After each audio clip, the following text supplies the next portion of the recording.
Hi friends, Deepavali அன்னைக்கு நம்மளுக்கு AK64 படத்தோட அப்டேட் ரிலீஸ் ஆகும்னு வந்த நியூஸால ஃபேன்ஸ் எல்லாம் செம்ம வெயிட் பண்ணிட்டு இருந்தாங்க. பட் எந்த ஒரு அப்டேட்டும் இல்லை. ஆனால் அதுக்கப்புறம் கிடைச்ச நியூஸ் AK64 படத்தோட official announcement October 24th and 25th இந்த 2 நாளில் கன்ஃபார்மாக ரிலீஸ் ஆகிடும் அப்படின்னு நிறைய சினிமா ட்ராக்கர்ஸ் அஃபிஷியலாக சொல்லியிருக்காங்க. And November 1st week AK64 படத்தோட ஷூட்டிங் ஆரம்பிச்சிடும். அண்ட் நம்ம தல அஜித் சார் டிசம்பர்ல தான் ஜாயின் பண்ணிப்பாரு. அண்ட் அஜித் சார் இல்லாத போர்ஷன் மட்டும் நவம்பர்ல ஸ்டார்ட் பண்ண போறாங்க. அண்ட் குயிக் ஷெட்யூல்ல வச்சிருக்க AK64 படம் ஏப்ரல் மாசம் ரிலீஸ் ஆகிடும் அப்படின்ற மாதிரி நியூஸ் வந்திருக்கு.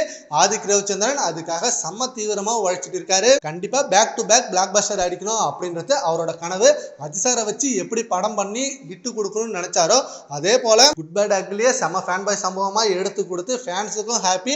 அண்ட் ப்ரொடியூசர், தியேட்டர் டிஸ்ட்ரிபியூட்டர் இப்படின்னு எல்லாருக்குமே செம்ம ப்ராஃபிட். குட் பேட் அக்லி படத்தோட ப்ரொடியூசர் மைத்ரி மூவி மேக்கர் சைட்ல இருந்து கொடுத்த நியூஸ், குட் பேட் அக்லி படம் செம்ம கலெக்ஷன் அண்ட் அஜித் சாரோட கரியர்லயும் சரி எங்களோட தமிழ் டெபியூட்லயும் சரி ஹையஸ்ட் கிராசர் மூவி அப்படின்ற மாதிரி அபிஷியலா சொல்லியிருந்தாங்க. அண்ட் அதே போல நெக்ஸ்ட் AK64 படத்தையும் செம்ம பிளாக் பஸ்டரா கொடுத்துருவாரு ஆதிக் ரவிச்சந்திரன். அதுக்கான செம்மையான கதை காலத்தையும் ரெடி பண்ணி ப்ரீ ப்ரொடக்ஷன் ஒர்க்லாம் போயிட்டு இருக்கு. சரி, ஓகே ஃப்ரெண்ட்ஸ், நம்ம AK64 படத்தோட official announcement October 24th or 25th வந்துடும் அப்படின்னு சொல்லியிருக்காங்க.